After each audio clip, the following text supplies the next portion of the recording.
everlasting good health. Today on Fortitude through Stoicism, and this is my 365-day journey of implementing the ancient philosophy of Stoicism into the life of this modern masculine man. The quote today by Epictetus, remember, slave, freed, turned educator.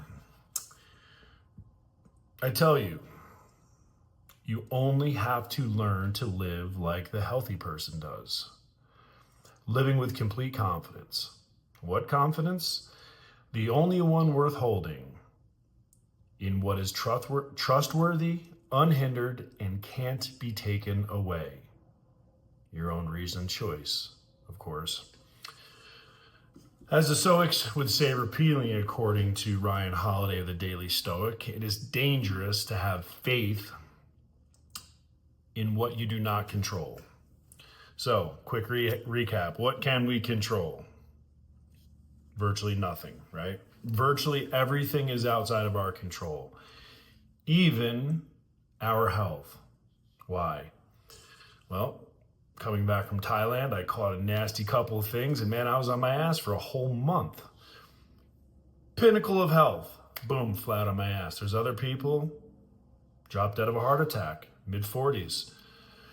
Cancer, when we're in our prime. So your health can be taken away from you. But I am going to contend and I'm going to be in conflict with this because I do believe that your own reason choice can be taken away. Amnesia, dementia, cognitive decline. I do believe that at the end of life, these things do waver. I mean, I remember my grandmother towards the end. Not the same person. Definitely not her reasoned choice. Certainly not in control of her reasoned choice. So this is one of the chinks in the armor that I found in Stoicism, that I have found the fill of the void in Buddhism, right? Why? What are you talking about, Shawn? Well, yes, I'm in great health. I'm in great mental health. I'm in great physical health. I'm in great financial health. All of these things are impermanent, meaning they're always changing. So even our reasoned choice can be taken away from us against our own will. Do you think people with dementia want to have dementia? I mean, I vote no. I mean, I'm in the no column for losing my mind. But in this passage here, Epictetus points out that slaves, workers, and philosophers alike can all live this way, like Socrates and Diogenes and Cleanthes did, even while they had families, or even while they were struggling students, and so can you. So what's the message here, right? I mean, what are we really saying here? Epictetus is saying, hey, listen,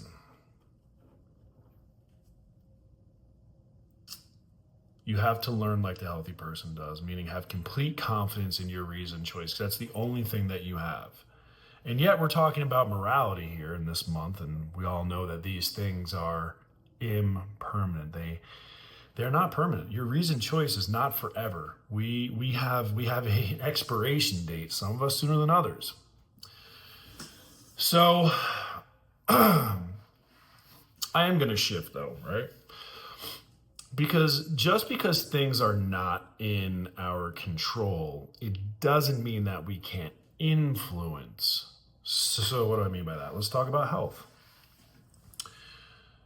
It is more likely that I will live longer and feel better with more energy if I'm fit, lean, stay up on my cardio, lift weights, all these things, right? So I can influence my health, but I can't necessarily control it. There's so many other variables at play. So, but pretty much everything in our life, even if we can't control it, we can influence it. And that's where acceptance comes in, because you have to realize that, hey, listen, I'm going to go to the gym a couple times a day. I'm going to go to the gym every day. I'm going to watch what I eat. I'm going to follow the advice of a nutrition program. I'm going to track all my metrics, right? I'm going to do everything that isn't within my control.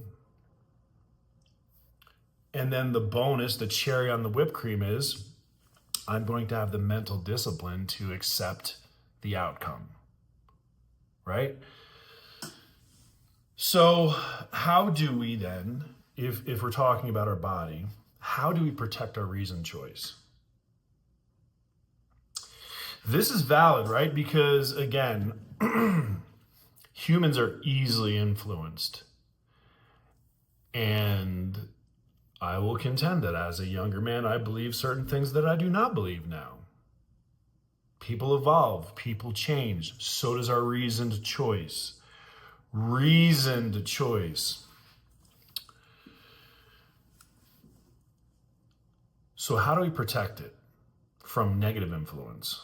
Or alternatively, how do we expose it to different ideas, different ideologies, different experiences, so that we can grow and we can experience, so that we do have reasoned choice, right? If everything we do is in a limited capacity of exposure and experience, then how can we truly have reasoned choice?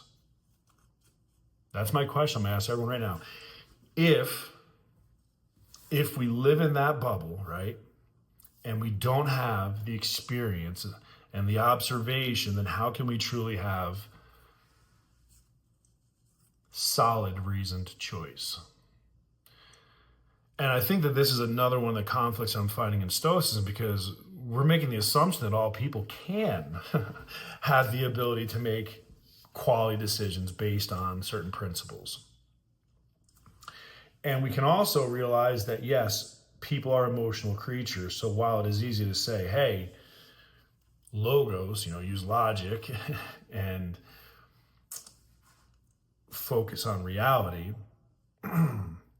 there's a lot of people that have emotions, right? And it's going to sway them no matter what you want, no matter what the intentionality is. And again, that's why Stoicism is easy for a guy like me, because I'm a logic-based thinker. It is not easy for someone who is a emotional-based thinker. That is why you can reflect all you want, you can study all you want, but I think without the actual mechanism that I found in Buddhism with meditation, I don't get the actual practical application of mental mastery. Because when I started meditation, even after about a year of Stoicism, I had all this noise in my head. But now that I've been working through these meditations, it's a lot less noise up there, a lot more clarity. I'm a lot calmer. Everything in my delivery is a lot more controlled. And again, I repeat that same mantra every single day. Many different repetitions of this, but I am grateful for this day. I embrace impermanence. I cultivate compassion for myself and others. I walk the path of wisdom, and I am at peace with myself. So I go through this mantra, I say this over and over and over and over and over again, and the noise comes in, and I let it go. The ideas come in, I let it go. The troubles come in, I let it go. And at the end of that, then and only then do I have the clarity to make reasoned choice. Then and only then do I have the ability to make reasoned choice, but because before that, my reasoning was clouded by noise. Right? So, today's lesson, everlasting good health. Live like the healthy person does in complete confidence. The only one worth holding, the trustworthy, unhindered, that can't be taken away. It is your own reasoned choice. But remember, everything is impermanent, including our reasoned choice. And on that, shower time.